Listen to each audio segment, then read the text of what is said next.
Assalamualaikum warahmatullahi wabarakatuh. Apa kabarnya teman-teman semua? Semoga selalu sehat dan selalu semangat. Ketemu lagi sama aku, ibu rumah tangga dengan 6 orang anak yang hobinya bersih-bersih rumah.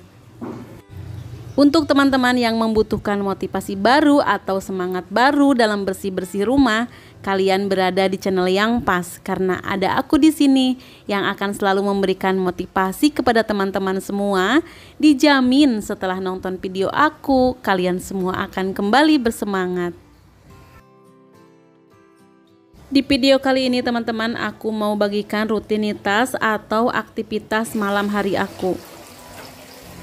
Lalu kenapa aku membuat rutinitas pagi, rutinitas siang, rutinitas malam? Jadi teman-teman, ini merupakan salah satu cara aku mengatur waktu sebagai ibu rumah tangga.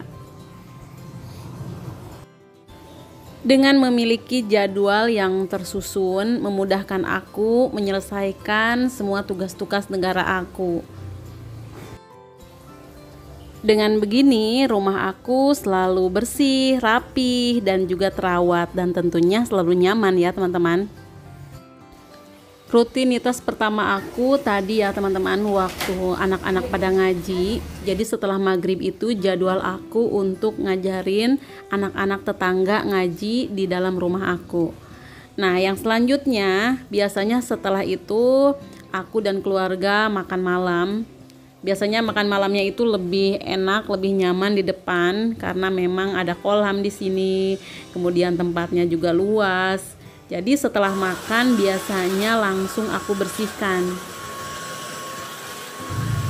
Nah, tentu saja tujuannya supaya rumah kita itu selalu bersih. Jadi sisa-sisa makanan atau misalkan remahan-remahannya itu nggak diserbu sama pasukan semut, juga sama pasukan tikus, karena di rumah aku itu banyak yang namanya semut sama tikus.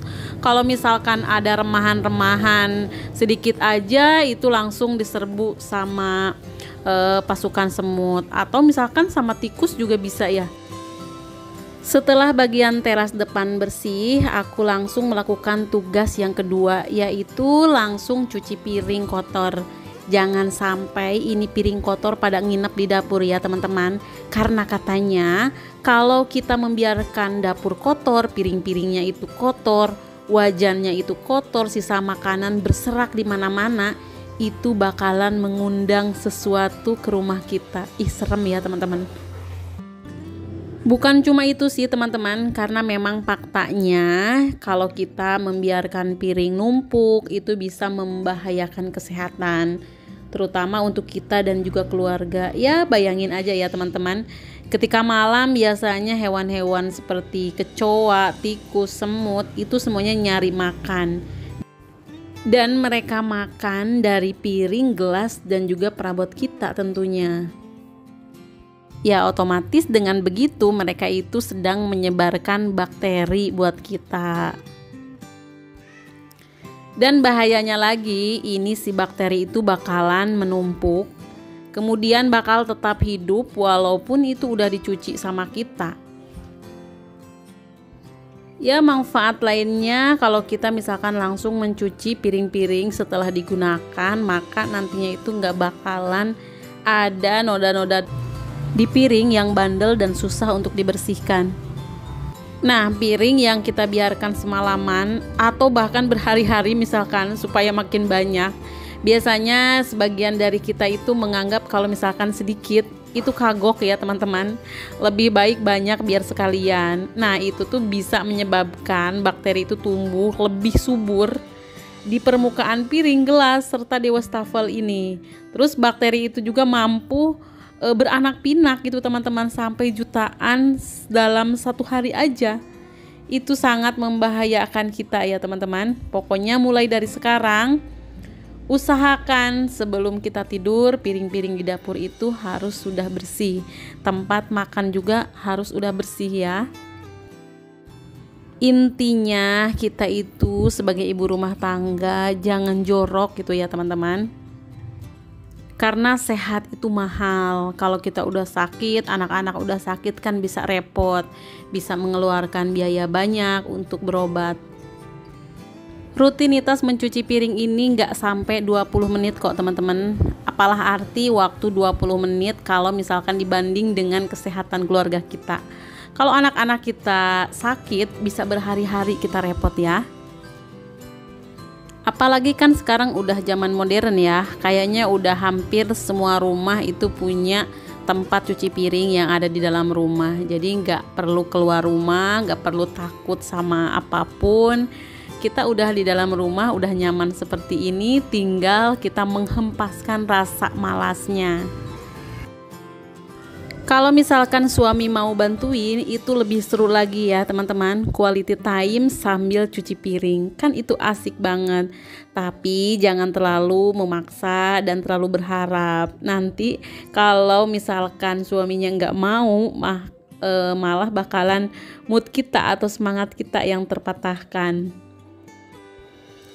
Dan ketika ada yang nanya kenapa suaminya itu jarang bantuin, sebenarnya aku dan suami itu udah bagi-bagi tugas ya teman-teman. Bahkan tugas berat itu udah semua dihandle sama suami.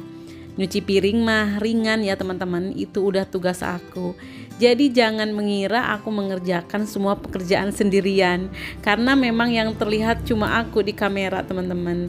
Dari sejak aku nikah sampai sekarang teman-teman, aku mau cerita ya sekarang, aku itu nggak bisa yang namanya pasang gas sendiri. Jadi kalau misalkan gas habis, aku pasti nyari-nyari suami, minta bantuan dia. Nah selanjutnya aku juga dari semenjak nikah sampai sekarang belum pernah memasangkan galon sendiri. Kan itu berat ya. Terus aku juga belum pernah dan nggak bisa pasang token listrik sendiri. Bahkan aku itu nggak bisa bawa motor teman-teman. Kemana-mana pasti mesti diantar sama suami. Jadi itu merupakan udah bagi-bagi tugas. Kalau misalkan aku di rumah, suami nganterin anak-anak sekolah kayak gitu, itu merupakan bagi-bagi tugas aku. Kalau misalkan cuci piring, beres-beres rumah, itu memang udah hobi aku. Kemudian aku mikirnya itu ringan kalau cuma dikerjakan sama suami. Lah kita ibu rumah tangga di rumah ngapain ya kalau semua dikerjakan atau dibantuin sama suami. Nah teman-teman, tugas yang selanjutnya pasti setelah cuci piring, kebiasaan aku atau rutinitas aku selalu membersihkan wastafelnya supaya tidak ada kotoran yang nempel kemudian nantinya bakalan menjadi noda. Kalau udah jadi noda itu bakalan susah untuk dibersihkan. Tapi kalau setiap selesai cuci piring kita sikat-sikat seperti ini sangat mudah sekali. Layaknya kita cuci piring, wastafelnya juga harus dicuci sampai bersih. Jadi piring-piring setelah dicuci aku biarkan saja, nanti pas bangun tidur baru aku masukin ke dalam rak. Lalu rutinitas aku selanjutnya adalah membuang sampah di malam hari. Usahakan dapur itu bersih dari sampah kalau malam hari supaya tadi tidak dikerubuti sama semut, kecoa dan juga tikus. Sampah ini juga yang biasanya membuat aroma yang kurang sedap di rumah kita. Jadi ini adalah dapur yang aku makeover kemarin ya teman-teman. Posisinya itu berada di luar. Tapi walaupun di luar tetap aku pagar sampai tinggi. Di sini juga suami suka naruh motor. Nah di dapur basah ini juga ada sih sebenarnya tempat cuci piring, cuma ini harus jongkok. Jadi kalau misalkan siang hari biasanya aku cuci piringnya di sini teman-teman. Tapi kalau malam hari lebih enakan di dalam. Rutinitas malam membersihkan dapur sebelum tidur itu sangat besar sekali ya teman-teman manfaatnya. Ya diantaranya kita itu pasti setelah melakukan gerak-gerak badan atau kerja, setelah itu pasti lelah. Setelah lelah pasti bakalan timbul yang namanya ngantuk. Akhirnya pengen istirahat atau pengen tidur. Dan kita pun bakalan tidurnya itu lebih cepat, kemudian lebih pulas juga.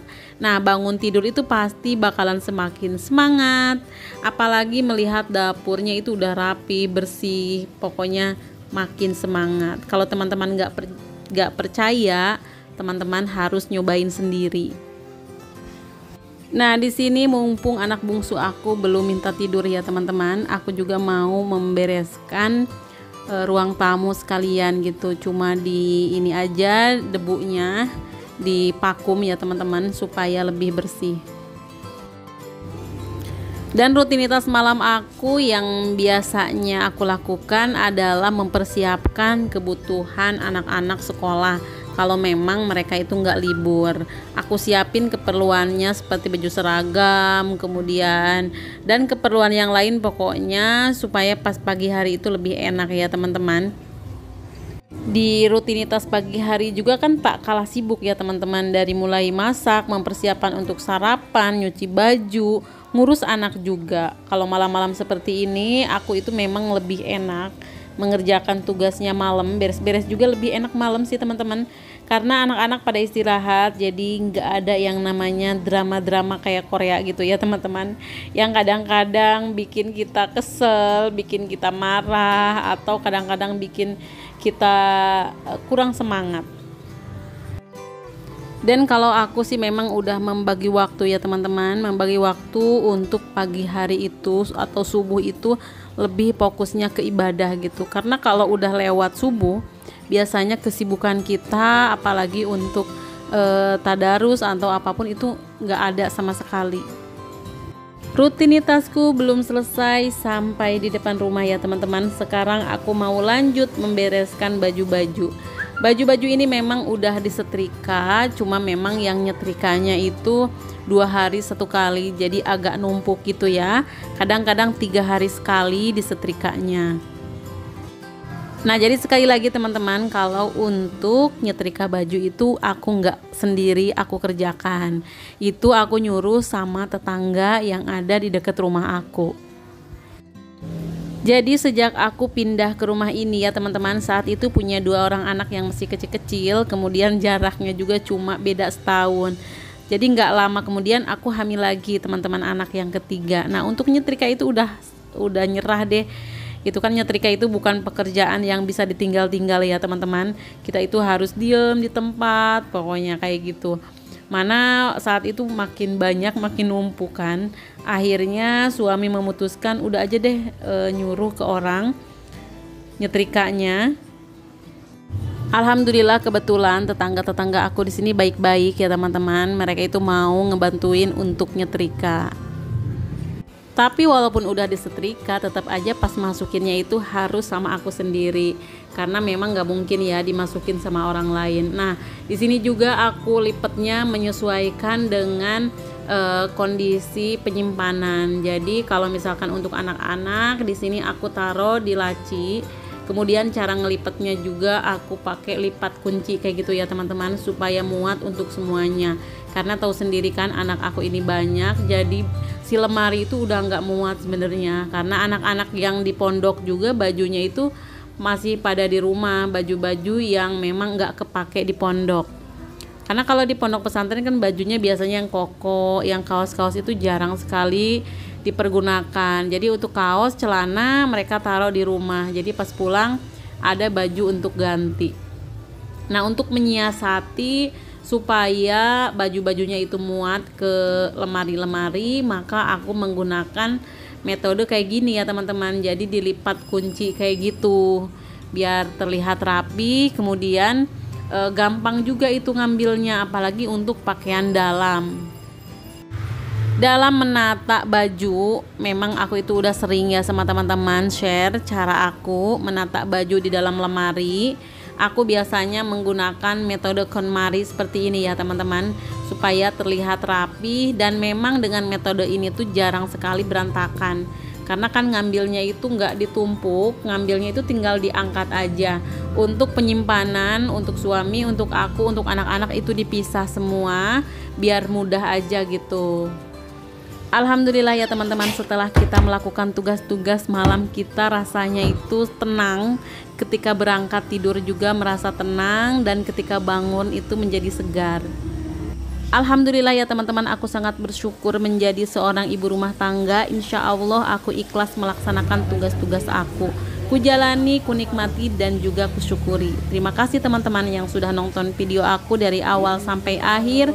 Mudah-mudahan ada manfaat yang bisa diambil. Sampai jumpa di video berikutnya. Wassalamualaikum warahmatullahi wabarakatuh.